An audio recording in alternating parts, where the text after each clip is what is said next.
Bueno, entonces vamos a empezar a repasar la profecía del Apocalipsis, pero globalmente. Así que bueno, ahora la tenemos página completa, la Biblia, y vamos a empezar con el Apocalipsis. Porque el Apocalipsis, Jesús es claro, es la revelación, eso es lo que escribió Juan, la revelación de Jesucristo que Dios le dio. O sea, Dios le dio algo a Jesús, que es esta revelación, y es el Apocalipsis. ¿Cuándo se la dio? Como es el capítulo 5, cuando venció. Porque lo que iba a pasar si vencía el Cordero estaba cerrado y sellado con 7 sellos. Y nadie era digno de abrirlo, ni entender lo que decía la profecía, sino solo uno, el Cordero. O sea, el Cordero no estoy viendo nada, Cris. Que había vencido. Entonces, bueno, ahora vamos a compartir. Perdón. No está tele.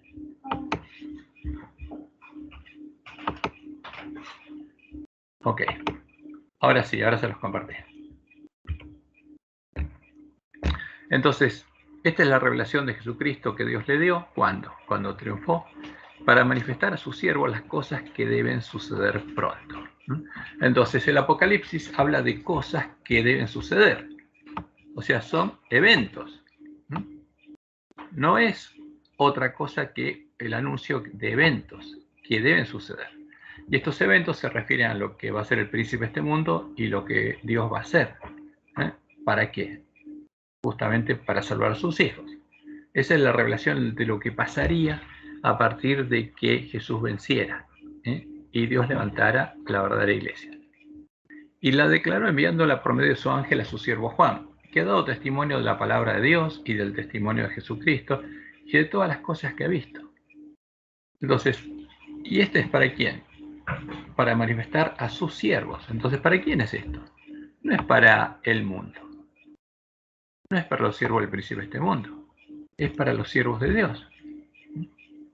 Porque es un mensaje para los siervos de Dios. Ahora, en este tiempo, ¿cuál es la iglesia remanente? La iglesia adventista. O sea, es un mensaje para quién? Para los miembros de la iglesia remanente.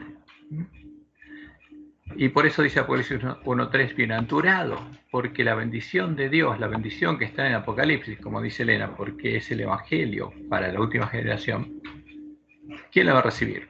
El que lee, por justamente el que quiere ser siervo de Dios y tiene que querer leer. Tiene que querer leer y oír las palabras de profecía, porque es un mensaje que Jesús le da y que Dios le dio a Jesús. Entonces, la bendición, ¿para quién va a estar? Para el que lea, ¿no? Como Jesús dice en Mateo, el que busque y encuentre. Bienaventurado el que lee y los que oyen. Entonces, ¿cómo podemos oír si no leemos? Entonces, si el Apocalipsis es para nosotros y no nos importa oír ni leer, y no nos importa qué cosa, realmente, como dijo Jesús, el que me ama, mi palabra guardará, y mi Padre le amará. Claro, entonces, pero el que no le importa el Apocalipsis, si Jesús lo dejó para nosotros, es porque no le importa. No le importa a Jesús. Por eso la bienaventuranza está para el que lee y los que oyen las palabras de esta profecía. Porque uno puede leer y oír, pero también otro puede oír después de que otro leyó, como Miller primero en 1844 había estudiado y después empezó a predicar lo que estudió y entendió. Y los que oyen las palabras de esta profecía y guardan, porque la clave está en qué? En guardar las cosas en ellas escritas, porque dice cuál es el plan de Dios, el Apocalipsis, ¿no? Y lo que nosotros tenemos que hacer para que la profecía se cumpla y Jesús pueda venir. Porque esto es lo que hay que hacer para preparar el camino a la segunda venida de Jesús. Por eso es un mensaje especial para el pueblo adventista. Porque el tiempo está cerca. Entonces, ¿es para quién? Para que los que estuvieran viviendo cerca de la segunda venida. ¿Por qué? Porque cuando hubiera una generación que leyera, oyera y guardara la profecía, Jesús vendría. Entonces, por eso, este mensaje es enviado ¿a quién? Simbólicamente a las 7 iglesias que están en Asia. Y Juan la envía. Dice, gracia y paz a vosotros, del que es y que era de venir. ¿Quién es el que es y era y ha de venir? ¿Quién va a venir? ¿Qué va? y de los 7 espíritus que están delante de su trono. Porque acá está hablando de quién, de Jehová, el que es, que era y ha de venir. Como dice en Apocalipsis, yo anuncié y salvé e hice oír. Ahora, ¿quién va a venir? Jehová. Cuando le vamos a venir, que vamos a decir, aquí está nuestro Dios, le hemos esperado y nos salvará, este es Jehová. Y de los 7 espíritus que están delante de su trono, aquí está hablando de Jehová. Y de Jesucristo, el testigo fiel. ¿Quién es? El que está sentado a la diestra, el renuevo de Jehová, el primogénito de los muertos y el soberano de los reyes de la tierra, al que nos amó y nos lavó de nuestros pecados con su sangre, porque esto era lo necesario para que la fuente del santuario estuviera disponible, pudiéramos lavarnos. Como dice Apocalipsis de 22, bienaventurados los que lavan sus ropas en la sangre del Cordero, para entrar por las puertas de la ciudad y tener derecho a comer del fruto del árbol de la vida. ¿Y qué dice? Y nos hizo reyes y sacerdotes para Dios su Padre. Entonces, ¿quiénes son los reyes y sacerdotes? Los que viven y moran en la casa de Dios. Entonces Juan está hablando de la iglesia primitiva que habían entrado a la casa de Dios, habían nacido de Dios, y por supuesto eran reyes y sacerdotes. ¿Qué tipo de sacerdocio? Ellos iban a predicar el evangelio del reino de Dios, ejerciendo el ministerio de la reconciliación, no que ocuparan la función de Cristo. Hay un solo Dios y un solo mediador, una sola persona que oficia el continuo con su Padre. Entonces, y nos hizo reyes y sacerdotes para Dios, su Padre. A Él sea la gloria, el imperio gloria e imperio por los siglos de los siglos. Amén. Y aquí viene con las nubes, y todo ojo le verá, y los que le traspasaron, y todos los linajes de la tierra harán lamentación por él. Sí, amén. Entonces, ¿qué está anunciando acá? Como Jesús lo dijo, que los que lo mataron van a resucitar antes de su segunda venida, porque tienen que verlo venir en las nubes de los cielos.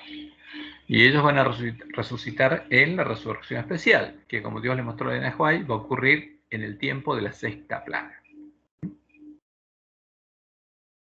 Y sigue siendo, yo soy el alfa y la omega, el principio y el fin, dice el Señor, el que es y que era y que ha de venir, el Todopoderoso. Entonces, cuando se habla del que es y que era y que ha de venir, ¿de quién está hablando? Jehová.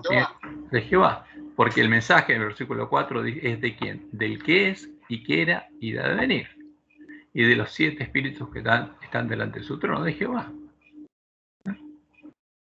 Entonces, el que ha de venir es Jehová, el Todopoderoso. Yo, Juan, vuestro hermano y copartícipe vuestro en la tribulación, en el reino y en la paciencia de Jesucristo, estaba en la isla llamada Patmos por causa de la palabra de Dios y el testimonio de Jesucristo. Ahora, ¿cuál es el testimonio de Jesucristo? Porque muchos adventistas, usando Apocalipsis 1:6, dijo, ¿qué dice en Apocalipsis 1:6? 19:10, mejor dicho. Vamos a Apocalipsis 19. Ajá. El testimonio de Jesucristo es su carácter, su palabra, lo que Él nos enseñó. Las pisadas que tenemos que seguir de Él. Seguro. Apocalipsis 19:10. Yo me postré a sus pies para adorarle, y Él me dijo, mira, no lo hagas. Yo soy consiervo tuyo y de tus hermanos que retienen. Pues fíjense, Juan tenía el testimonio de Jesús, sí. Y los hermanos de él, los miembros de la iglesia primitiva también. Entonces, como él dice, yo estaba preso por causa del testimonio de Jesús, por dar testimonio. Pero porque los cristianos que ejercían el evangelio de reconciliación iban llamando, predicando el evangelio, y el testimonio de Jesús se veía en ellos, porque es el fruto del Espíritu. ¿Y qué le dice a Juan? Porque se postró ante él, adora a Dios, porque el testimonio de Jesús, dar testimonio a Jesús, es el espíritu de la profecía. El objetivo de la profecía, ¿cuál es? Dar testimonio de Jesús.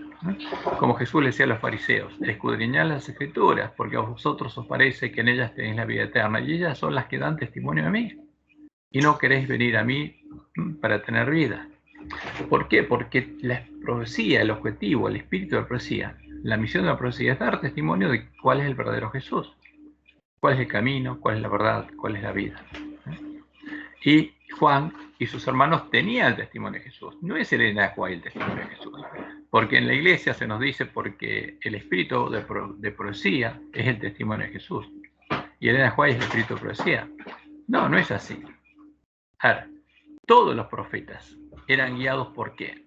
Por el mismo espíritu y el objetivo de esa profecía, el espíritu de profecía, el objetivo de esa profecía era dar testimonio de Jesús. Entonces, Elena White no estaba en ese tiempo y Juan tenía el testimonio de Jesús. Volvamos a Apocalipsis 1.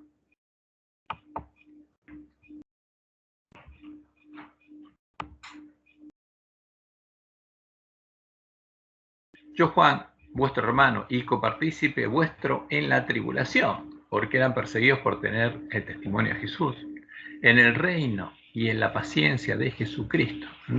Fíjense, era copartícipe que en la tribulación y en el reino, porque en ese tiempo ellos eran parte del reino de Dios, eran partícipes del reino.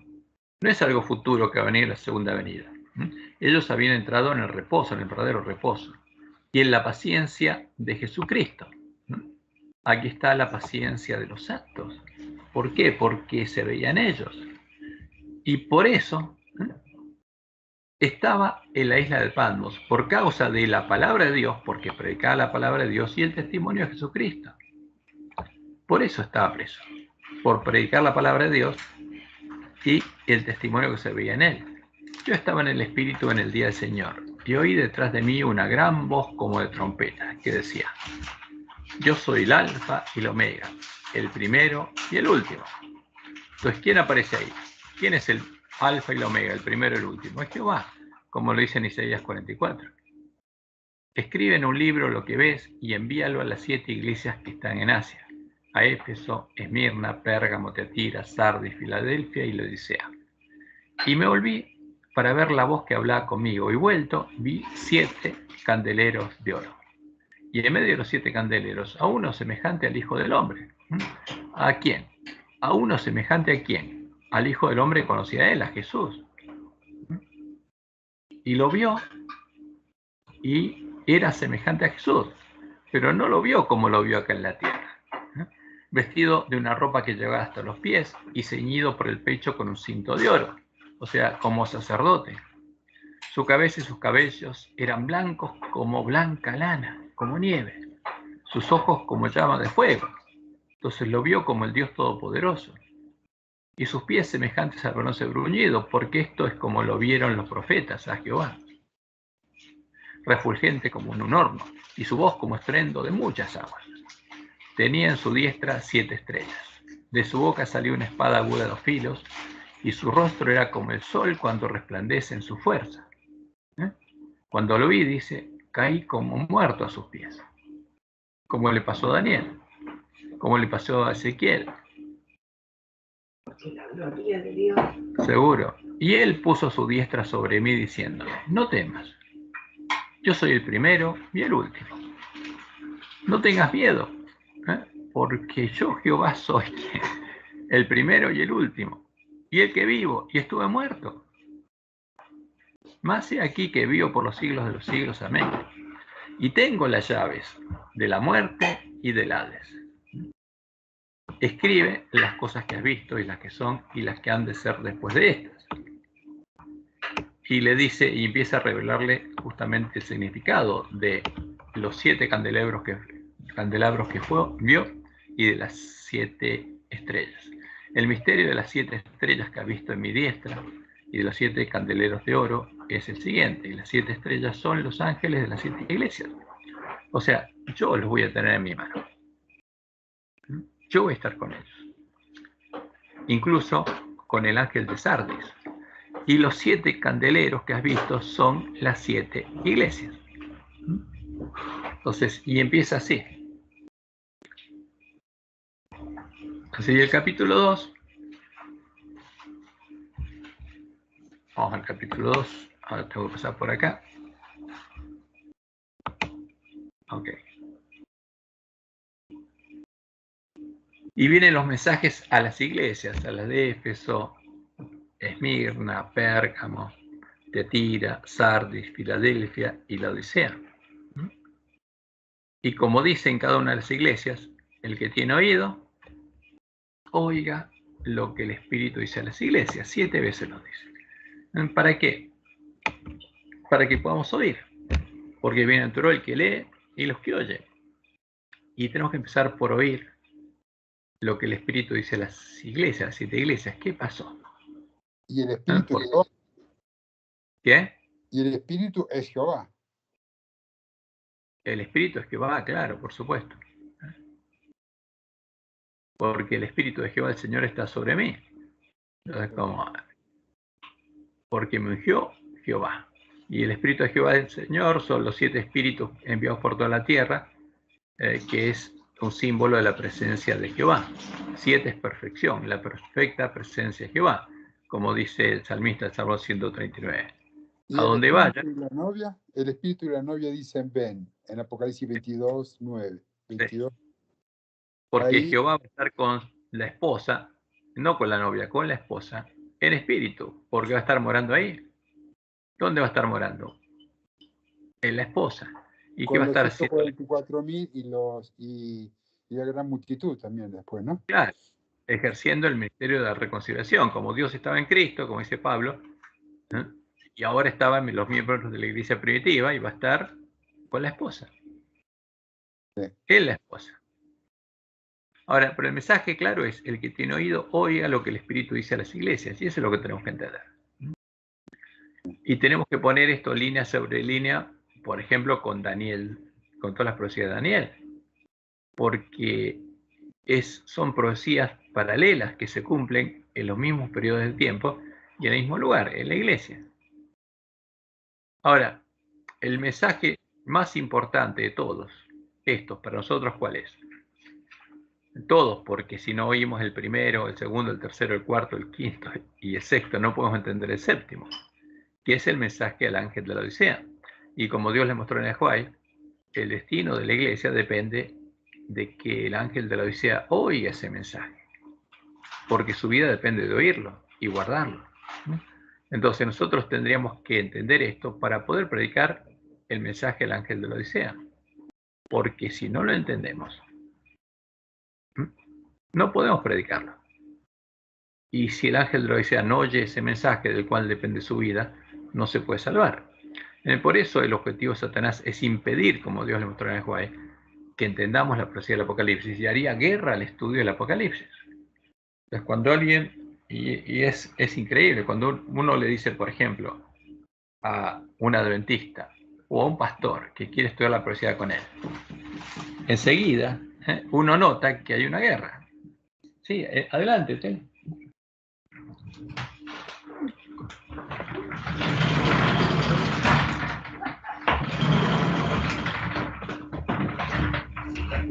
Entonces, ese es el tema. Entonces, como dice, el que tiene oído, oiga lo que el Espíritu dice a las iglesias. Entonces, eso es lo primero que tenemos que entender. Entonces, cuando uno empieza a entenderlo y corrobora en la historia el cumplimiento de la profecía, y llega a entender finalmente el mensaje al ángel de la Odisea, y ahí Dios nos manda a predicarle ese mensaje a sus hermanos, porque la vida de nuestros hermanos depende de que oigan cuál es el mensaje, en forma directa y clara, cuál es el significado del mensaje que Jesús le envía a cada uno de nosotros. Entonces, todas van con la terminación, el que tiene oído, oiga lo que el Espíritu a las iglesias. Y todas esas son promesas para todos el pueblo de Dios. Y empieza diciendo con alguna característica de Jesús. Por ejemplo, el mensaje al ángel de la iglesia en Éfeso, el que tiene las 7 estrellas en su diestra. Esa es una promesa. El que anda en medio de los 7 candeleros de oro. O sea, ¿qué dice Jesús? Yo estoy con ustedes todos los días hasta el fin del mundo. No os dejaré huérfanos, vendré a vosotros. Ahora, yo voy a andar en el tiempo de Éfeso, en el tiempo de Esmirna, el tiempo de Pérgamo, el de Tiatira. Y en ese tiempo, ¿dónde moraba Jesús? en su iglesia, que está formada por piedras vivas. Y después llega Sardis, e igual Jesús va a estar ahí, porque sigue peleando en el tiempo de Sardis. Y por eso Lutero justamente encontró, y los otros reformadores buscaron y encontraron la Biblia, empezaron a traducirla, y Lutero salió de ahí. Y Jesús estaba en el tiempo de Filadelfia, y también está en el tiempo de la Odisea, porque nos dice aquí: yo estoy a la puerta y llamo. Entonces ese es el tema, porque Jesús anuncia todo lo que va a pasar. Y especialmente esto está dejado para quienes, para la última generación, para que entiendan. Porque, como dice Daniel 8, el hombre pecado echaría por tierra el lugar santuario de Dios, porque ese candelabro está en el lugar santo. Y nos representa a nosotros cuando entramos, pero si no entramos, está afuera. Nosotros estamos fuera del lugar santo, entonces el candelabro está lejos de nosotros, no está en nosotros. Pero cuando entramos, ese candelabro está en nosotros. Entonces, y ese es el tema. Entonces Jesús dice: aquí estoy a la puerta y llamo, estoy afuera. No estás en el lugar santo, estás afuera, estás en el atrio. Estás con los gentiles. Y tenés que oír. Entonces cuando el ángel de la Odisea entienda qué es lo que está pasando, y como Jesús le dice, que está adorando a otro, no a él, y lo llama Jesús, y se cree rico, porque está, como dice Mateo 24, comiendo y bebiendo a la mesa de los borrachos, va a tener que arrepentirse. Pero si no entendemos esto, no podemos entender justamente el mensaje a las 7 iglesias. Y vamos a saltear nosotros un poco, porque ya lo conocemos, este mensaje.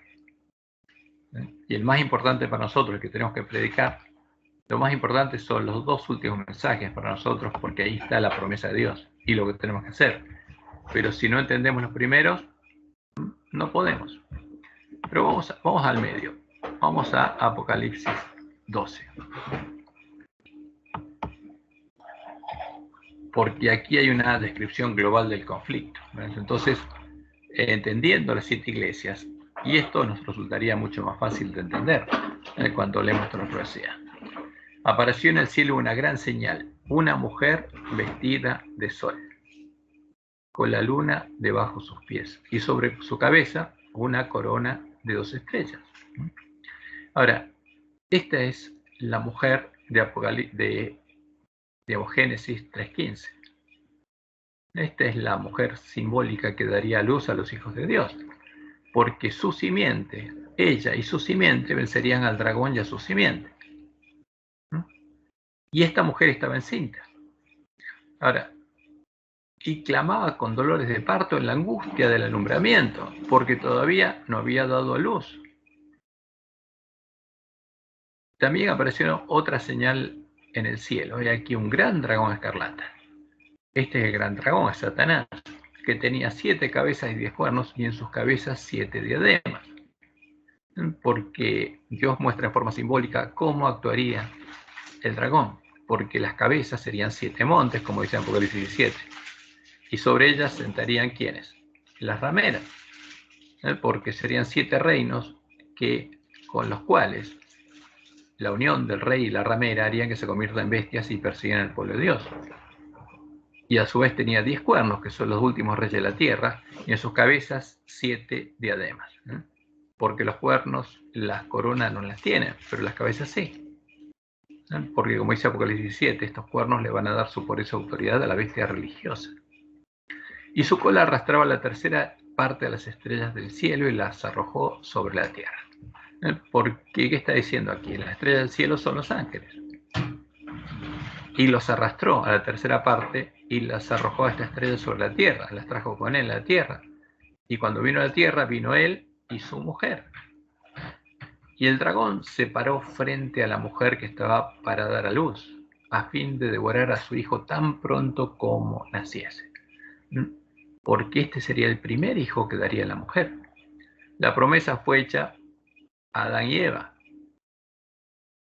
Pero ¿cuál sería el primer hijo al que daría luz a esta mujer? El Mesías. Y ese después tendría hermanos. ¿Qué quiere decir esto? Que ni Adán y Eva, ni Abel, ni todos los vencedores del Antiguo Testamento fueron dados a luz, porque no nacieron de nuevo. Y no solamente tienen que ser engendrados, sino que tienen que crecer y nacer como hijos de Dios después. Y ella dio a luz a un hijo varón. ¿Quién es este? ¿Cuál es el primer hijo varón que dio a luz la mujer? El Mesías. Antes no dio a luz un hijo varón. Que regirá con vara de hierro a todas las naciones. Y su hijo fue arrebatado para Dios y para su trono. ¿Por qué? Porque este es el que se sentó a la diestra de Dios. Entonces, pero dio a luz un hijo y fue perseguida porque empezó a dar a luz a los hermanos de Jesús. Y esto es lo importante. Dice, y la mujer huyó al desierto, donde tiene lugar preparado por Dios para que allí la sustenten por 1260 días. Proféticos son 1260 años. Entonces, esta mujer daría a luz un hijo y seguiría dando hijos en el desierto. Son los hermanos de Jesús. Pero solo daría a luz por 1260 días, porque después, ¿qué pasaría? El lugar santuario de Dios y la verdad sería echado por tierra y ya no daría más a luz. Hasta la última generación. Después una gran batalla en el cielo. Miguel y sus ángeles luchaban contra el dragón y luchaban el dragón y sus ángeles. Pero no prevalecieron, ni se halló ya lugar para ellos en el cielo. Esta es la batalla que ocurre cuando Jesús muere y vence al dragón. Un momento, una pregunta. Sí. Entonces, esos 1620... 1260 años. 1600... 126, 1260. 1260. Quiero saber lo siguiente. Eso se terminó. Ahí pasó. Ya no hay más hijos. Hasta la última generación. Ajá. ¿Qué pasa con los del medio? Vamos a verlo, ahora llegamos. En cuanto a la salvación. Exacto. Claro. No, pero entonces fíjate, porque ahí, ¿qué pasó desde Adán hasta Juan el Bautista, como hacía Jesús? ¿Nacieron de Dios? No. En el antiguo pacto, todos los que vencieron, sí, pero nacieron de Dios, no. Fueron dados a luz por esta mujer, no. Pero el primero fue Jesús, es el primogénito, y después empezó a dar a la luz. Pero cuando el hombre pecado echó por tierra la verdad, el lugar santuario de Dios y la verdad, la mujer no pudo dar a luz porque nadie escuchó la verdad. Hasta la última generación, y acá lo dice, vamos a ver, ahora lo vamos a ver. Los profetas todos querían que se privilegiara. Pero ninguno pudo, hasta que no venía el Mesías no podían, claro. Entonces, ¿qué pasa? Jesús vence la cruz y Satanás es echado al cielo. ¿Por qué? Porque ahí nos redimió. Porque Jesús murió ¿dónde? En el reino del dragón. Y entonces liberó a los que estaban, como dice el autor de Hebreos en Hebreos 2, esclavos en el reino del dragón. Nos liberó a nosotros para que pudiéramos salir de ahí. Él ganó el derecho de que nosotros pudiéramos salir porque nos redimió por precio. Murió donde teníamos que morir nosotros. Para nosotros no tuviéramos que morir ahí en el reino del dragón, sino pudiéramos salir de ahí y vivir y nacer de Dios, como hijos engendrados por esta mujer vestida de sol y hermanos de Jesús.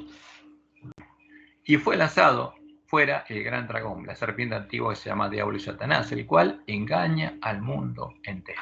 ¿Para qué? Para que no puedan nacer de Dios. Entonces, engañando, ¿a quién tenía que engañar? A todos los hombres para que creyeran que son hijos de Dios y fueran los adoradores de él. Entonces este engañaría al mundo entero y fue arrojado a la tierra y sus ángeles fueron arrojados con él. Entonces, Apocalipsis 12:10, o sea, cuando Jesús venció, oí una gran voz en el cielo que decía, ahora ha venido la salvación, el poder y el reino de nuestro Dios. Ahora vino a nosotros la salvación, la redención. Jesús nos redimió. El poder y el reino de nuestro Dios y la autoridad de su Cristo. Porque ha sido lanzado fuera el acusador de nuestros hermanos, el que los acusaba delante de nuestro Dios día y noche. Ahora, ¿qué pasó ahora? Vino la salvación y el reino de Dios aquí a los hombres y empezaron a nacer de Dios, como dice el versículo 11. Y ellos, como Jesús, le han vencido, por medio de la sangre del Cordero y de la palabra del testimonio de ellos, y menospreciaron sus vidas hasta la muerte. Entonces la mujer siguió dando hijos en la angustia del alumbramiento, porque al primer hijo tuvo que darlo en la angustia del alumbramiento, y a los otros también, porque era perseguida. Y sus hijos menospreciaron sus vidas hasta la muerte. Y el versículo 12:12 dice, por lo cual, alegraos cielos y los que moráis en ellos. Ay de los moradores de la tierra y del mar, porque el diablo ha descendido a vosotros con gran ira, sabiendo que tiene poco tiempo.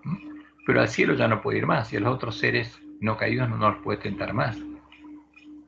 Y cuando vio el dragón que había sido arrojado a la tierra, persiguió a la mujer que había dado a luz al hijo de Aarón. Ya lo había dado a luz, y él había vencido. Y persigue a la mujer para que no dé a luz. Pero la mujer empieza a dar a luz en la angustia del alumbramiento. Entonces, fíjense, y esto es importante, Apocalipsis 12:13, ¿por qué? Porque el primer sello, lo primero que Jesús abre y se lo muestra a Juan, ahí ve Juan que hay un vencedor, y este vencedor sale y va a la batalla. ¿Y este quién es? Este hijo varón, no hay otro. Porque la mujer ya había dado a luz al hijo varón y ahora tenía que dar a luz a sus hermanos. Y se le dieron a la mujer las dos alas de la gran águila de Jehová, como él dice en el Cántico Moisés, como el águila que llevó, que revolotea sobre su nidada y lleva a su pueblo, lo llevó así de Egipto a Canaán, para que volase de delante la serpiente al desierto, a su lugar, donde es sustentada por un tiempo y tiempos y la mitad de un tiempo. ¿Hasta qué? Hasta que el lugar santuario de Dios y la verdad son echados por tierra, o sea, por 1260 años. O sea, acá sabemos cuándo fue echada por tierra la verdad. Y cuando estudiamos las iglesias vemos que este periodo abarcó a Éfeso, Esmirna, Pérgamo y Tiatira, porque Tiatira es el periodo más largo que duró hasta que se cumplieron estos 1260 años, y en ese periodo la mujer Jezabel, disfrazada de iglesia cristiana, perseguía y asesinaba a los hijos de Dios. ¿A quién? A la verdadera iglesia de Cristo. Y fue echado por tierra. Entonces ahí se acabó la persecución. Entonces el versículo 14 llega hasta el tiempo en que es echada por tierra la verdad. Y la mujer no da más a luz. No hay hijos. Ahora, Apocalipsis 12:15. Ahí aparece de nuevo la iglesia de Cristo. Pero ¿qué pasa? No da luz. Porque este pueblo está buscando conocer la verdad. Como Jesús le dice al ángel de Filadelfia. Todavía no entró. Porque la puerta está abierta, pero no nació de Dios porque todavía no entró. Y la mujer arrojó de su boca. Y la serpiente, arrojó de su boca. Tras la mujer. ¿Por qué? Porque ahora hay una nueva iglesia cristiana. La iglesia de Reforma. Aunque no había nacido Dios, era la iglesia de Reforma. Tras la mujer, agua como un río, para perseguirla, para que fuese arrastrada por el río. Y este río son los espíritus de demonios, que guían justamente a los que guiaron la Inquisición, a los jesuitas especialmente, a asesinar al pueblo de Dios. Pero la tierra ayudó a la mujer, pues la tierra abrió su boca y tragó el río que el dragón había hecho a su boca. 1798. Se acaba la persecución. O sea, el pueblo de la iglesia de la Reforma huye a la tierra donde no había un rey, no había un monte. Y ahí encuentra tranquilidad. Pero ¿qué hace el dragón? Como vemos que hizo cuando creó un nuevo estado ahí en la tierra, porque no había un estado. Y cuando lo creó, dijo que iba a crear un monte similar al de Egipto y a todos los otros montes, y sobre ese monte se lo iba a adorar a él, al Dios de Egipto. Ahora, pero Dios, justamente, ¿qué haría? Retendría los vientos hasta que su pueblo encontrará la puerta abierta. Como Jesús le dice, aquí he puesto delante de ti una puerta abierta. Y cuando la encontrara, ahí la mujer de vuelta estaría de nuevo en dolores de parto. Porque empezaría ¿a qué? Quedaría embarazada de nuevo. ¿Cuándo la mujer queda embarazada? Cuando es engendrado un hijo de Dios. Pero hasta que ese hijo sale de la panza de la mujer. hasta que refleja plenamente la imagen de Jesús. Hay un periodo, es el periodo que el pueblo de Dios recorre el camino angosto hasta que entra por la puerta de la ciudad de Dios y es hecho parte de la Nueva Jerusalén, la iglesia triunfante. Y ahí, recién ahí, es dado a luz por la mujer vestida de sol. Entonces, y lo que nos dice el Apocalipsis 12:17, porque la primera parte, la segunda y la tercera son los periodos de persecución de la iglesia, con el dragón haciendo guerra porque Dios suelta los vientos. Y Apocalipsis 2:17 dice, entonces el dragón se llenó de ira contra la mujer. Finalmente se llena de ira contra la mujer. Y se fue a hacer guerra contra el resto de la descendencia de ella. Porque nuevamente tiene hijos, hay descendencia. ¿Y cuál va a ser el resto de la descendencia de ella? Los que son dados a luz en este tiempo, los 144.000. Porque ya nacieron. Porque ya son parte de la iglesia triunfante. Son hijos de la mujer vestida de sol, de la iglesia triunfante. Los que guardan los mandamientos de Dios. Porque estos sí los guardan, porque lo tienen escrito en la mente del corazón y tienen el testimonio de Jesús. O sea, tienen la fe de Jesús y, en consecuencia, tienen el mismo testimonio de Jesús. Porque como Dios les mostró en el Juárez, reflejan plenamente la imagen de Jesús. Entonces, esto es lo que Dios quiere. Este grupo que guarda los mandamientos de Dios y tiene el testimonio de Jesús son los entendidos de Daniel 12, los que van a resplandecer. Porque ya son hijos de Dios, ya son parte de la iglesia triunfante. Ya fueron dados a luz por la mujer vestida de sol. Y es la simiente de la mujer, que va a la batalla con Jesús, con el primogénito. Es la piedra cortada no con mano, que tiene que destruir la gran imagen de Baal, que tiene que predicar el fuerte pregón del mensaje de los 3 ángeles. ¿Se entiende hasta acá? Entonces, ¿cuál es la pregunta? Sí, entiendo. Vamos a verlo gráficamente. A ver. No, dijo Gerardo que se entiende. Vamos un poco Yo no para... hice preguntas. No, sí, seguro. Sí, ya dijiste que se entiende, sí. Sí. A ver. Vamos un poco arriba. A ver, quiero que veamos algo.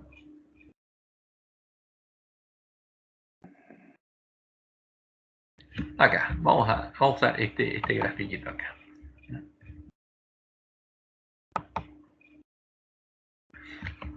Entonces, el año 31, Dios levanta a su iglesia y promete sustentar a la iglesia primitiva en el desierto por 1260 años, que es la mujer vestida de sol. La iglesia que está dando a luz. Y en todo ese periodo la mujer dio a luz. Y está el periodo de Éfeso, de Esmirna, el de la apostasía de Pérgamo y el de Tiatira, hasta que es echado por tierra el lugar santuario de Dios y la verdad. Y el primer sello es el tiempo en el que el primer vencedor sale a la batalla. Y ese tiempo dura ¿hasta cuándo? Hasta que llegue el fin. O sea, Jesús sigue peleando hasta el fin. Por eso dice, Él va a estar con las 7 iglesias, peleando para salvar. Ahora, pero hay un periodo que la mujer no puede dar a luz. Entonces, y como vimos al estudiar las fiestas se tenían que cumplir, por era una profecía. Y la primera fiesta que se cumplió, el día 14, el mes 1, en la Pascua muere el Cordero de Dios. Y nosotros vimos que uno de nuestros sabios dice que Jesús no murió en la Pascua. ¿Cómo no va a morir en la Pascua? Tiene que cumplirse la profecía. Entonces estuvo muerto y resucitó en el primer día de la semana. Y ahí se cumplió las primicias, porque resucitó él, y como dice Pablo, con él las primicias, y Jesús las llevó a su Padre, las presentó y vino para acá. Por eso están esos simbólicamente 24 ancianos. Y después se quedó con los discípulos predicando el Evangelio del Reino de Dios, sembrando la semilla del reino. Y en primicias más 40 días ascendió al cielo. Y un periodo, que es el periodo de preparación, tanto él para empezar su sacerdocio como los discípulos para poder recibir la lluvia temprana. Y en Pentecostés fue el comienzo de la lluvia temprana. ¿Qué pasó? entraron al reino de Dios y fueron engendrados por Dios, y ahora tenían que llegar a, ¿qué cosa? Ser dados a luz por la mujer vestida de sol. ¿Por dónde estaba?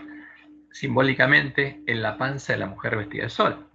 Habían sido engendrados, pero cuando nacen es cuando vencen. Cuando son dados a luz es como cuando vencen como Jesús. Y ellos vencieron, como dice el Apocalipsis. Y esta mujer, justamente, siguió teniendo hijos que eran engendrados por Dios, por medio de la lluvia temprana, cuando él bien nacía Dios, y siguió dando hijos hasta que el lugar santuario de Dios y la verdad fueron echados por tierra. Y a partir de ese momento no habría lluvia porque no hay semilla. Entonces, si no se siembra la semilla y nadie conoce la verdad y no conoce la puerta, no puede entrar al reino de Dios. Y ese periodo de Sardis, de Filadelfia, y hasta la Odisea, la mujer no podría dar luz. Entonces, como dice Jesús al ángel de Sardis, tiene nombre de que vives, pero estás muerto, no conoces la verdad. Lutero tenía nombre cristiano, pero estaba muerto. Ahora, pero encontró los cadáveres de los dos testigos y salió de Babilonia. Y ahora fue formada la iglesia de Filadelfia. Y a esa iglesia reforma, buscando conocer la verdad, se oponía a los errores de Roma y fue perseguida, y hubo 30 millones de cristianos protestantes que fueron quemados vivos en la hoguera. ¿Por quién? Por Roma, por la mujer Jezabel, hasta que Dios retuvo los vientos. Entonces, ¿qué dijo Dios? Justamente al anunciar las profecías de las fiestas solemnes, que al final del tiempo, en la última generación, se iban a cumplir las fiestas de otoño, porque eran para el tiempo del fin, ¿no? ¿Qué pasaría? Cuando alguien recupera el conocimiento de la verdad, se escucharía el sonido de las trompetas, que era el día 1 del mes 7, y es el clamor de medianoche, como Dios le mostró a Jerome Miller y a Elena de White.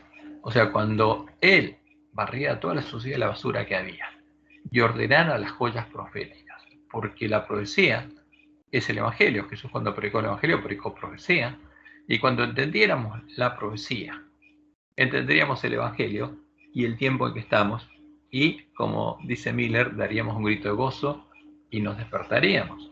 Ese grito nos despertaría. ¿Y ahora qué tendríamos que hacer? Ahí el pueblo adventista empezaría a profetizar de nuevo. Acuérdense que Apocalipsis 10 habla que el pueblo adventista profetizó y el librito le amargó el vientre. ¿Cuándo empezaría a profetizar de nuevo? Cuando entendiera la profecía. Entonces, empezaría a profetizar con el clamor de medianoche. Y ahí se volvería, porque ya tendríamos de nuevo la semilla, y empezaríamos a sembrarla, y empezarían a ser los hijos de Dios. Habría un periodo de siembra, como dice Elena White, porque recuperaríamos el conocimiento de la verdad. En el conflicto de los siglos, página 517, dice ella, antes que los juicios de Dios caigan finalmente sobre la tierra, habrá entre el pueblo del Señor un avivamiento de la piedad primitiva, cual no se ha visto nunca desde los tiempos apostólicos. El Espíritu del pueblo de Dios. Apocalipsis. Cuando los cadáveres recobran la vida, ¿no? Apocalipsis. Claro, seguro. Ahí, cuando los cadáveres recobran la vida, suben al cielo una nube, o simbólicamente el pueblo adventista empieza a recorrer el camino angosto hasta llegar a la ciudad de Dios. Entonces, ahí, cuando recuperamos ese conocimiento, el Espíritu del poder de Dios serán derramados sobre sus hijos. O sea, Dios empezaría a engendrar hijos. Pero todavía la mujer vestida de sol no los daría luz, porque como Dios les mostró en el Huay, ese pueblo empezaría a recorrer ese camino angosto. Pero algunos no llegarían al final. Los que da luz son los que entran por las puertas de la ciudad y se convierten en parte de la iglesia triunfante. Los vencedores son los hijos de la mujer vestida de sol, porque los vencedores son los que llegan al final del camino.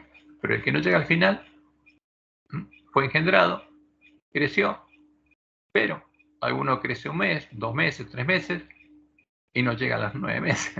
Ese es el tema, ¿no? Entonces, ahí viene la siembra, la lluvia temprana, y empieza a crecer esa cosecha, hasta que el día 9 del mes 7 es quitado el continuo. Y como Dios dijo, en este tiempo crecerían juntos el trigo y la cizaña, porque en el campo de padres familias se sembrarían 2 semillas y caerían 2 lluvias. Por eso Jesús en Apocalipsis, cuando le habla al ángel de Filadelfia, le dice que al que encuentre esa puerta y venza, lo hacer columna en el templo de Dios, y que va a entregar de la sinagoga de Satanás a los que se dicen ser judíos y no lo son, que estarían con ellos. Entonces, la cizaña, ¿qué es? Son los que, en vez de recibir el verdadero Espíritu Santo de la promesa y nacer de Dios, reciben otro espíritu y entran por otra puerta, recorren otro camino. ¿Dónde? Dentro de la sinagoga de Satanás. Por eso tenemos que poner línea sobre línea todas estas palabras. Y después de eso, cuando es quitado el continuo, porque la profecía solemnes, las fiestas solemnes anuncian días 1 al mes 7 trompetas, día 10 expiación, y ahí nadie puede ir a confesar sus pecados conscientes, hay que ir antes. ¿Hasta cuándo? Hasta la puesta del sol del día 9. Entonces ahí es quitado el continuo, como dice Daniel 12. Desde el momento que se ha quitado el continuo hasta tal fecha, tal punto, van a pasar tantos días. Ese es el continuo que es quitado al pueblo de Dios. Después viene el día de la expiación, donde Jesús, que son las bodas del Cordero, donde Jesús confiesa el nombre de los vencedores, de los que la mujer dio a luz. Y el día 11, el mes 7, va con ellos a la batalla. Y es tiempo de misericordia, como Dios le mostró en el Juan. Y es el tiempo del fuerte pregón, donde el mensaje ahora se dirige a quienes, al pueblo que está en Babilonia. Y ahí cae la lluvia tardía sobre los entendidos que resplandecen y enseñan la justicia a la multitud, y la lluvia temprana en la gran multitud que sale de la gran Babilonia.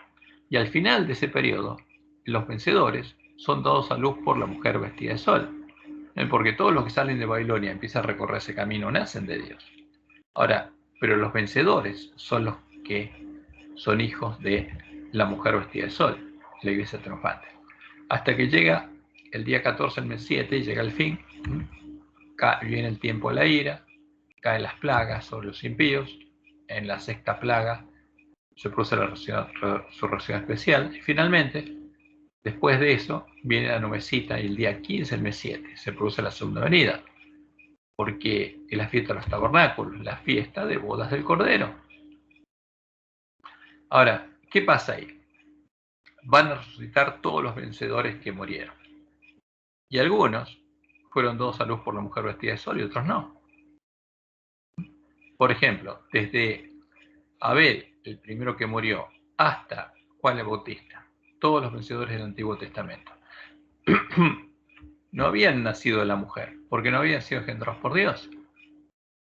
Y los vencedores, desde el tiempo, los que van a andar con Jesús en vestiduras blancas, por son dignos, desde el tiempo que fue echado por tierra la verdad, hasta que se produce el verdadero reavivamiento, que tampoco fueron perfeccionados. Entre ellos Elena de White y los pioneros. ¿Qué pasa con todos estos? Bueno, en la fiesta de bodas, lo que va a pasar es que hay una especie de repetición de lo que fue la Pascua. ¿Por qué? Porque el pueblo de Dios, cuando entra por la puerta estrecha del reino de Dios, empieza a comer cordero asado con panes y levaduras y hierbas amargas. Y ese es el periodo en que está en el útero de la mujer hasta que ha dado a luz.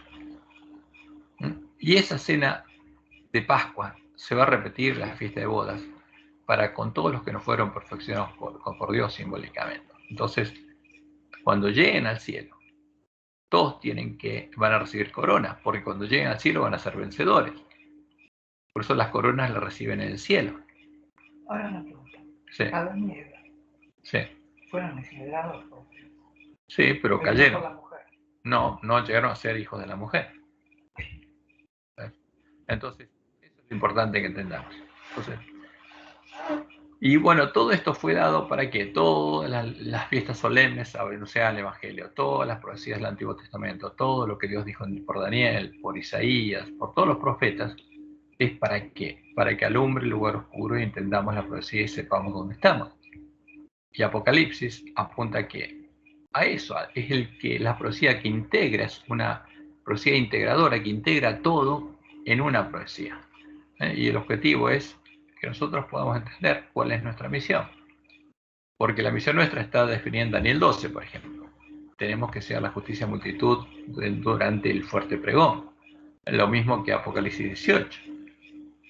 Y Apocalipsis 14 muestra también cuál es el mensaje que tenemos que predicar. Pero lo importante que es que nosotros estemos preparados para predicarlo.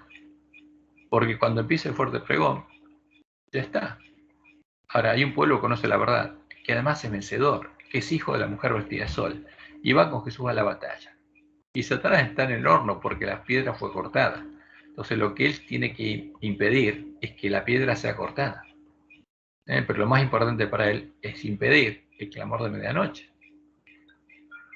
Ese es el tema. Entonces volvamos un poco.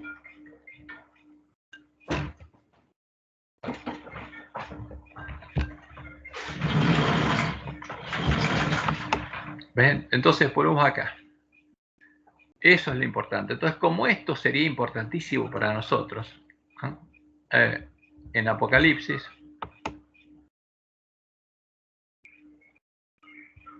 5 se nos muestra lo siguiente. ¿Me están siguiendo? Sí. Buenísimo. Si me contesta entre todos, me dan más aliento para seguir. No sé quién está conectado o no, pero bueno, lo importante es que lo sigan. Entonces, ¿qué dice Apocalipsis 5? Acá esto es el objetivo, por eso es tan importante la profecía de Apocalipsis. Y vi en la mano derecha buenísimo, del que estaba sentado en el trono un libro escrito por dentro. Acá tendré que abrir la coma. Y por fuera sellado con 7 sellos. Y vi a un ángel fuerte que pregonaba a gran voz: ¿quién es digno de abrir el libro y desatar sus sellos? Porque ese libro está en la mano de Dios desde siempre. Porque es el Evangelio eterno, es parte del Evangelio eterno. Y ninguno, ni en el cielo, ni en la tierra, ni debajo de la tierra, podía abrir el libro, ni aun mirarlo. Y lloraba yo mucho, porque no se había hallado a ninguno digno de abrir el libro, ni leerlo, ni de mirarlo. Entonces, si no hay nadie digno, no se puede cumplir la profecía. Y uno de los ancianos me dijo: no llores, he aquí que el león de la tribu de Judá, la raíz de David, el padre de David, Jehová, el león de la tribu de Judá, ha vencido. Jehová ha vencido. ¿Cómo qué? Como cordero, para abrir el libro y desatar sus sellos. O sea, porque si eso no pasaba, el plan de redención no se podía completar. Y miré, y vi que en medio del trono y de los 4 seres vivientes, y en medio de los ancianos, estaba en pie un cordero como inmolado, que tenía 7 cuernos y 7 ojos, porque este es Jesús glorificado. Los 7 cuernos es todo el poder, y 7 ojos es el Espíritu de Dios, los cuales son los 7 Espíritus de Dios enviados por toda la tierra. Entonces acá tenemos un cordero glorificado, que es omnipresente. Por eso dice: yo estoy con ustedes todos los días hasta el fin del mundo. Y vino y tomó el libro de la mano derecha del que estaba sentado en el trono. Entonces viene él y toma el libro. ¿Y qué empieza a hacer? Y vamos al capítulo siguiente.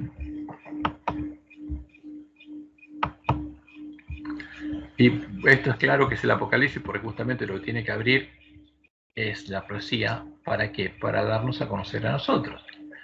Y Apocalipsis 6.1, Juan dice: vi cuando el Cordero abrió uno de sus sellos, y oí a uno de los 4 seres vivientes decir con voz de trueno: ven y mira.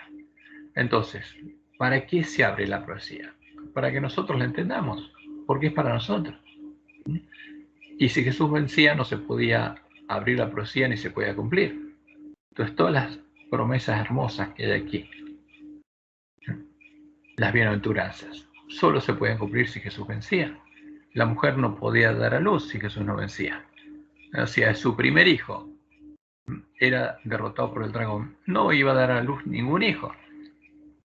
Y miré, y aquí un caballo blanco, y el que lo montaba tenía un arco, y le fue dada una corona. ¿Por qué? Porque venció.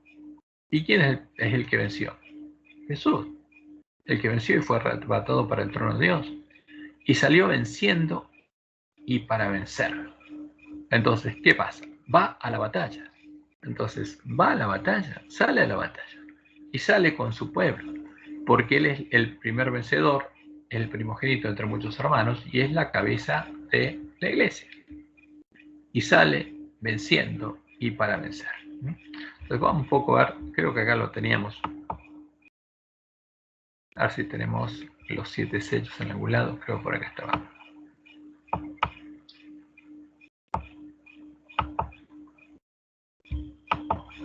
Eso está en el libro de Apocalipsis. Sí, en Apocalipsis está, y acá esta es la estudio de profecía. El estudio que hicieron, que lo tenés en... Sí, también está el estudio que hicimos de Apocalipsis. ¿Qué página? No, esta es la parte de PowerPoint de profecía. El otro está en... Entonces, fíjense, ¿esto cuándo ocurre? Cuando empieza el año de la buena voluntad de Jehová. Y cuando la puerta está abierta. Entonces Jesús sale venciendo y para vencer. Y va a vencer. Porque sale peleando y va a terminar peleando. Porque no va a dejar de estar con las 7 iglesias. Por eso dice, yo soy el que tiene en su diestra ¿a quién? A los ángeles de las 7 iglesias, todo el tiempo. Entonces sale peleando y va a seguir peleando. Entonces, y le fue dada una corona y salió venciendo y para vencer. Y en Apocalipsis 12 aparece, ahora ha venido la salvación, el poder y el reino de nuestro Dios y la autoridad de Jesucristo. ¿Cuándo empezó esto? Eso cuando en Pentecostés del año 31, cuando empezó el reino de Dios. Y en Apocalipsis 19, 11 al 14 se muestra lo que pasa al final. Porque ahí Jesús va a la batalla. ¿Con quiénes? Con la iglesia triunfante. Lo último es lo que pasa en el tiempo de la iglesia triunfante donde está la Nueva Jerusalén. Porque ya no es más iglesia militante, sino es iglesia triunfante. Entonces vi el cielo abierto y aquí un caballo blanco, y el que lo montaba se llamaba Fiel y Verdadero. Entonces, ¿qué dice Jesús al ángel de Filadelfia? Esto dice, ¿quién? El santo, el verdadero. El testigo fiel y verdadero. Aquí está. Y con justicia juzga y pelea. Sus ojos eran como llama de fuego. Y había en su cabeza muchas diademas. Y tenía un nombre escrito que ninguno conocía sino él mismo. Y los ejércitos celestiales. ¿Quién estaba con él? Sus hermanos, pero vencedores. Porque estaban vestidos como él, vestidos de lino finísimo, blanco y limpio. Le seguían en caballos blancos, como él. Estos son los 144.000. ¿No? Los hijos de la mujer vestida de sol, que van con él a la batalla. Esta es la esposa. Y el espíritu y la esposa dicen, ven. Entonces, ¿esto qué quiere decir?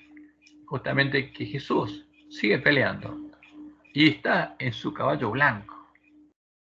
Todavía está peleando. ¿Hasta qué? Y va a seguir peleando hasta el final de la batalla.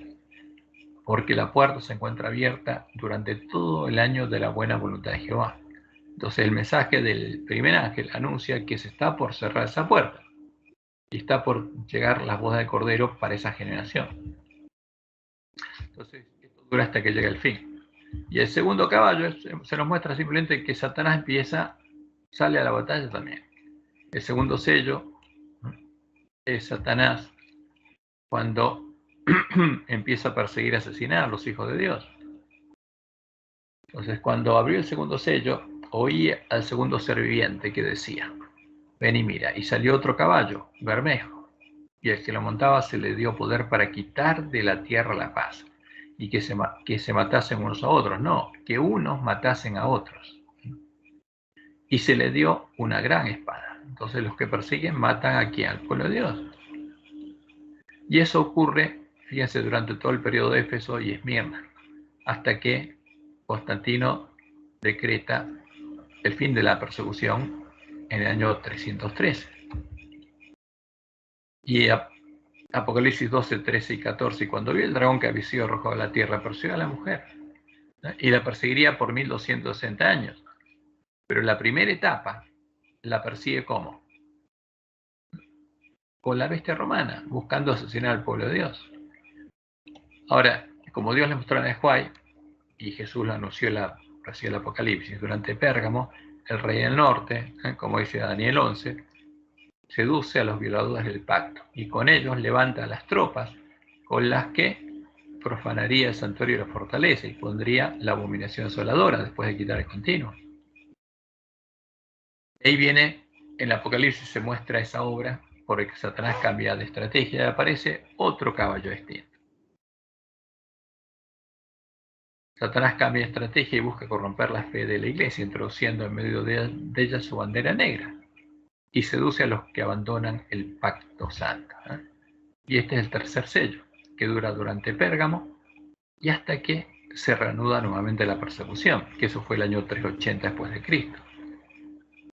O sea, esto va al 313 al 380. ¿Y ahí qué hace?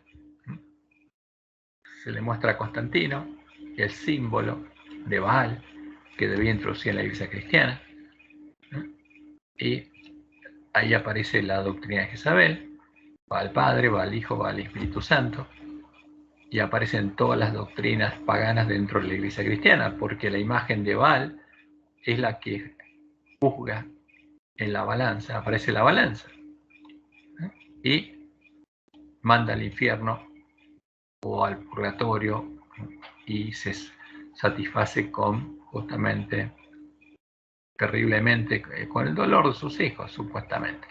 Cuando abrió el tercer sello, oí al tercer ser viviente que decía, ven y mira. Y por supuesto Juan va y mira, porque esto fue abierto para nosotros lo entendamos. Y miré, y aquí un caballo negro, y el que lo montaba tenía una balanza en la mano. Y ahí está la balanza. La balanza pagana, el juicio pagano. Y oí una voz de en medio de los 4 seres vivientes que decía, 2 libras de trigo por 1 denario, y 6 libras de cebada por 1 denario. Pero no dañéis el aceite ni el vino. Entonces, ¿qué se les permite vender? Empieza a vender otra cosa. Pero Dios le impide durante ese periodo dañar el aceite y el vino. ¿Qué quiere decir? Que lo que alimentaba al pueblo de Dios se mantendría. O sea, la fe del pueblo de Dios se mantendría pura a pesar de que aparecería otra cosa que se vendería. Bueno, la bandera de negros paganos, esa ya esto lo estudiamos nosotros, lo conocemos bien. Esa balanza que aquí aparece, que Anubis hace ese juicio, es justamente la tradición pagana, porque Satanás dijo, no morirás, entonces ¿qué pasa después de la muerte? Entonces inventó todas esas doctrinas de lo que pasa después de la muerte.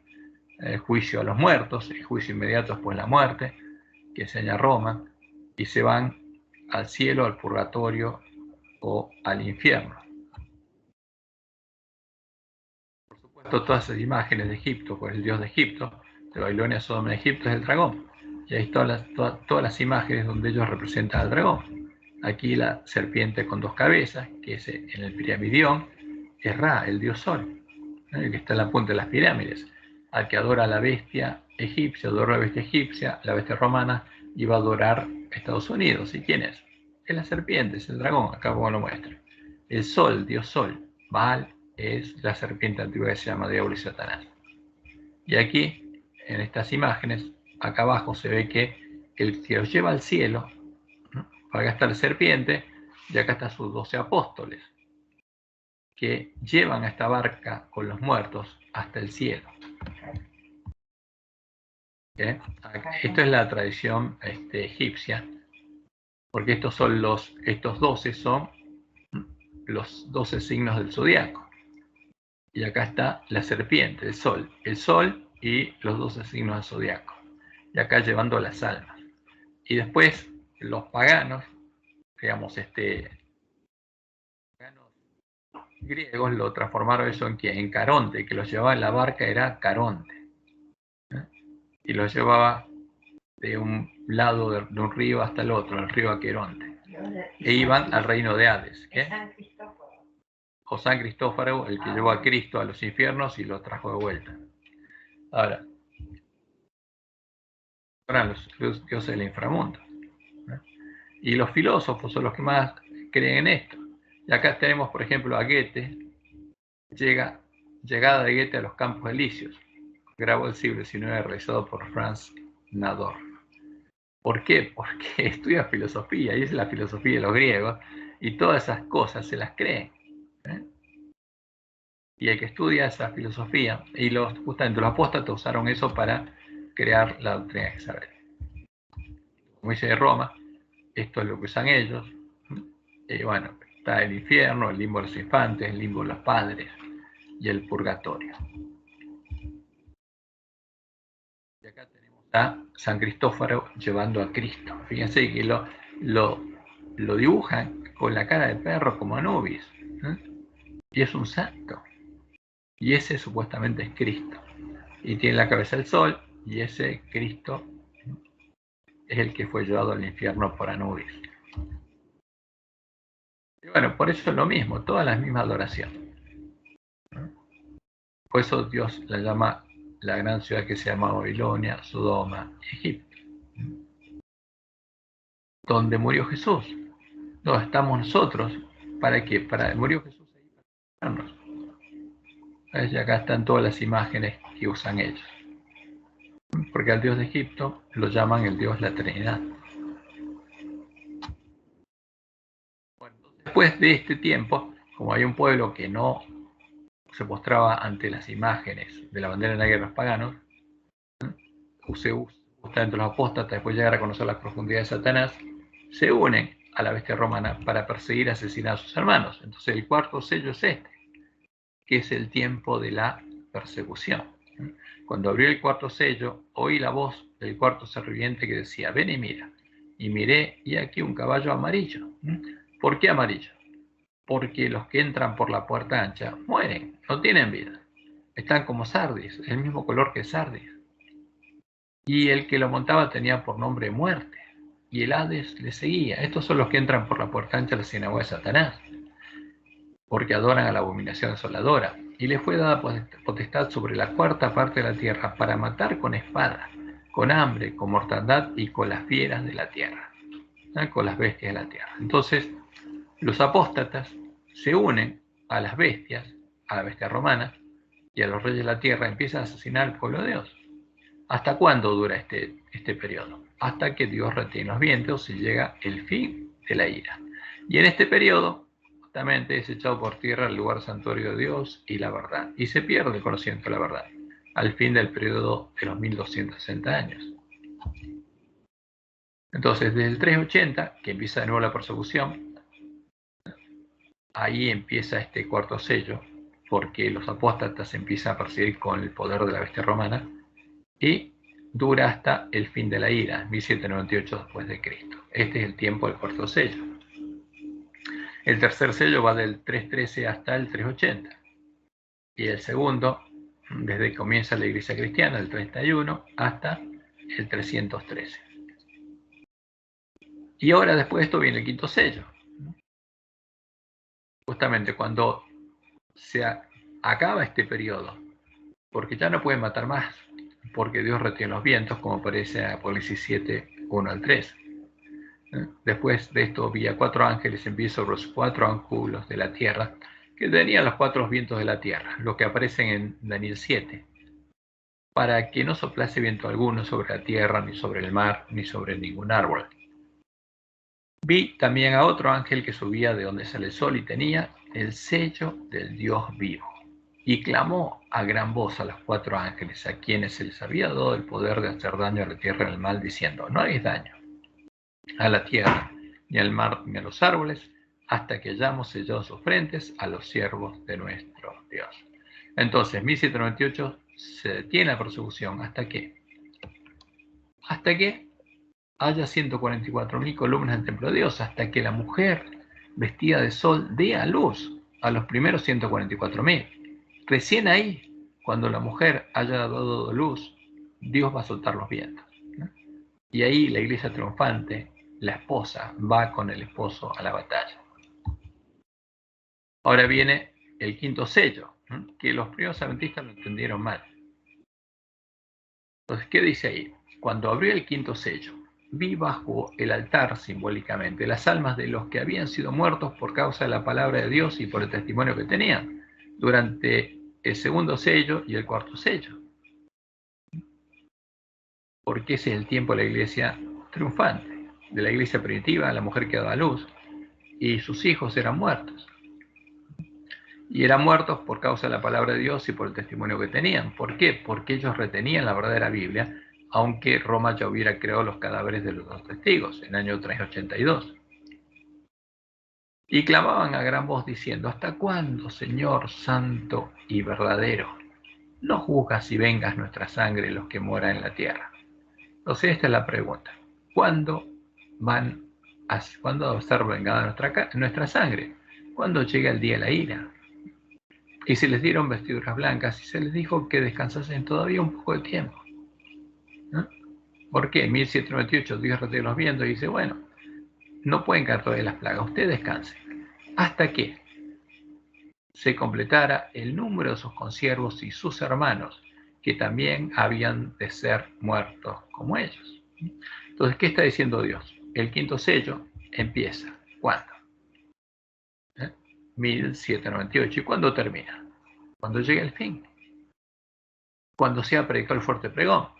Entonces, ¿qué va a pasar? Primero, Dios suelta los vientos aquí, cuando hay columnas. A partir de ese momento, por este periodo es el fuerte pregón, y acá se completa el número de los mártires. Hasta que se completara el número de sus consiervos y sus hermanos que también habían de ser muertos como ellos. O sea, hay un número que se tiene que completar y no lo conocemos, ¿no? Pero eso ocurre durante el fuerte pregón. Entonces, ¿con quién se va a embriagar la mujer ramera? Con el pueblo de Dios que, como en el tiempo, como en el edicto de Tesalónica, el 380, no adoraban a la bestia ni a su imagen. O sea, no reconocían a la iglesia de Roma como la verdadera iglesia de Cristo, ni adoraban a su ídolo. Y en Apocalipsis 13:15 leemos, y se le permitió infundir aliento a la imagen de la bestia, para que la imagen hablase e hiciese matar a todo el que no la adorase. Entonces, durante este periodo, el fuerte pregón, ¿quién va a hablar? Satanás va a hablar. Los demonios van a hablar con la gente y se van a hacer pasar por Jesús y van a hacer esa obra. Y finalmente Apocalipsis 24 que leemos.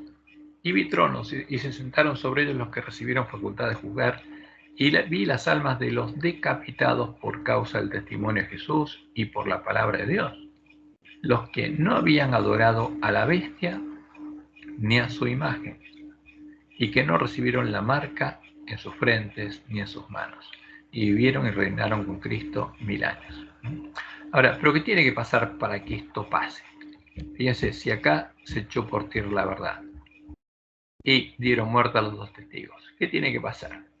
Lo más importante está acá, en el tiempo de la Odisea, desde que ese pueblo se empieza a despertar hasta que hay una iglesia triunfante. Este es el punto clave.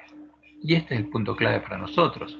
Y el Apocalipsis fue dejado para que este pueblo pudiera despertarse, entender lo que está pasando y prepararse.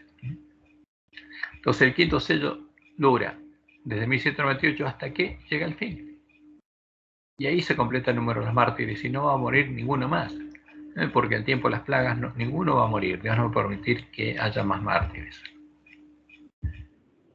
Sexto sello es el gran día de la ira de Dios. La ira de Dios. Y este es el sexto sello. Y fíjense lo que habla Apocalipsis 6, 12 al 17. Miré cuando abrió el sexto sello, y aquí hubo un gran terremoto, y el sol se puso negro como tela de silicio, y la luna se volvió toda como sangre, y las estrellas del cielo cayeron sobre la tierra. ¿Cuándo pasa esto? Después del fuerte pregón. Y el sexto sello, justamente este evento que está escribiendo el sexto sello, pasa en la sexta plaga. Es lo que hace secar el gran río Éufrates. Y el cielo se desvaneció como un pergamino que se enrolla, y todo monte y toda isla se removió de su lugar. Y los reyes, y después de eso, y los reyes de la tierra, y los grandes, los ricos, los capitanes, los poderosos, y todo siervo y libre, se escondieron en las cuevas y entre las peñas de los montes.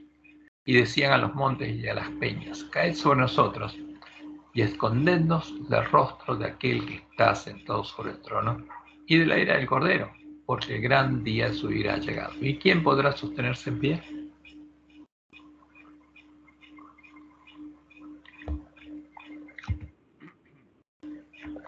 Y como Jesús dijo, e inmediatamente después de la tribulación de aquellos días, porque como él dijo, viene Satanás, viene abominación desoladora y dice, huyan los montes. Y ahí viene la angustia de Jacob. El sol se oscurecerá y la luna no dará su resplandor y las estrellas caerán del cielo y las potencias de los cielos serán conmovidas. Y esta es la sexta plaga. Entonces, después de eso aparecerá la señal del Hijo del Hombre en el cielo. Y entonces lamentarán todas las tribus de la tierra y verán al Hijo del Hombre viniendo sobre las nubes del cielo con poder y gran gloria. Entonces, cuando uno entiende las iglesias, puede empezar a entender esto. Si no, como los primeros adventistas no lo entendieron bien, entendieron otra cosa. Y finalmente viene el tiempo del séptimo sello, que es la fiesta de los tabernáculos, la fiesta del Cordero. Entonces, la fiesta de los tabernáculos es lo final y es el tiempo del séptimo sello. Porque es sencillo. Cuando abrió el séptimo sello, se hizo silencio en el cielo. ¿Por qué? Como Jesús dijo, cuando el Hijo del Hombre venga y todos sus ángeles con él, ¿quién queda en el cielo? Nadie. Por media hora. Y media hora equivale aproximadamente a una semana, al tiempo de justamente la fiesta de los tabernáculos. Y ahí viene el Hijo del Hombre. Y enviará a sus ángeles con gran voz de trompeta y juntarán a sus escogidos de los cuatro vientos, desde un extremo del cielo hasta el otro. Y como dice Elena, juntos entramos en la nube y durante 7 días fuimos ascendiendo al mar de vidrio. Ese es el tiempo de la fiesta de bodas del Cordero, que son 7 días y un octavo día, que es el de la Santa Convocación. En el cielo, dice, donde Jesús sacó coronas y nos las ciñó con su propia mano. ¿Por qué? Porque ahora todos los que redimió ya son vencedores. No solamente los 144.000 o los que vencieron durante el tiempo de la iglesia primitiva. Entonces, por eso es importante entender la fiesta de los tabernáculos. Es la promesa de Dios. Por eso esa es la cena de bodas del Cordero. Entonces, pero todo esto no puede cumplirse si no hay un pueblo que lee, oye y guarda. Entonces la clave está acá. ¿Dónde? En el pueblo adventista, porque la profecía es clara. ¿Qué hora es? ¿Estamos a tiempo? Bueno, entonces retomamos después este estudio. Acuérdense, llegamos acá. Entonces la clave ¿dónde está? Entender justamente qué pasó. Entonces, ¿cuál es el pueblo que va a leer, oír y guardar? Y ahí vamos justamente al tiempo del fin, cuando Dios retiene los vientos y abre el librito. Entonces, no, ya paramos ahora. Lo vamos a ver la próxima. Entonces, la próxima empezamos con Apocalipsis 10 y 11. No sé cuántos quedan. Y bueno, no, pero ya está. Entonces, lo importante era esto. Entonces, si entendieron los conceptos como los fuimos integrando, eso es importante. Bueno, vamos a parar aquí.